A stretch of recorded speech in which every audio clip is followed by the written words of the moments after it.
If you're an immigrant working in corporate America, here's some tips you need to know.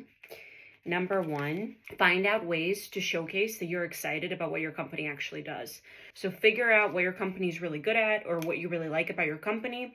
Get excited about it, and whenever you can, especially in meetings where there are multiple people, showcase how excited you are about that one thing that your company does. Because corporate America tends to love people who drink the Kool-Aid. So figure out a way to showcase that you're excited about your company. This is also huge because it makes you appear more like a leader within the firm. So you really want to do that.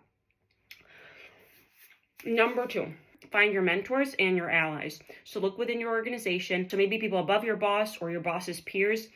Figure out who of those people would be a great mentor for you and who would be your advocate and almost like your table pounder. Whoever that person is, make sure you strategically start building a relationship with that person, because your goal is to have many of these people in your corner. These will be your mentors. These will be people you ask for advice. These will be people you come to for perspective.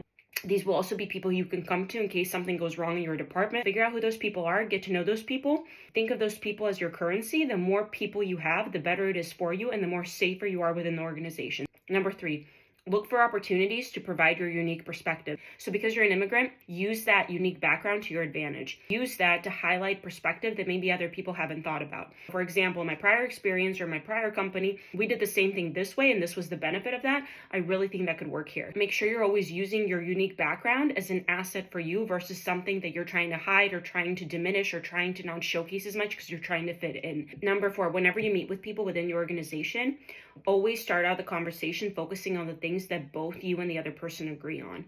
And you should do this whether you're an immigrant or not. Whenever you're meeting with people, think to yourself, what interests the other person? What are they worried about? What is top of their mind? What are they focused on? What do they want from this conversation? What do they want the outcome to be? And start out that conversation with them focusing on the things that you know that they'll agree with you on.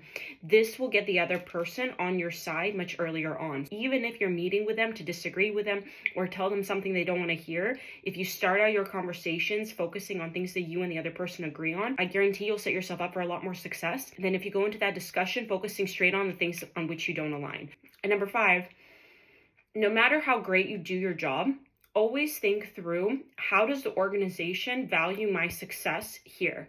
And how do I tie in the things that I'm doing to the overall goals of the organization? This is really important because at your year end, whenever you think about all these great things you did throughout the year, all these great projects that you did, all these successes that you had, you will always want to tie them to the organizational goals because that's going to make you appear more of a leader in that year-end discussion. In other words, don't lose sight of the things that your organization values and how can you tie in the success of your organization to your personal achievements.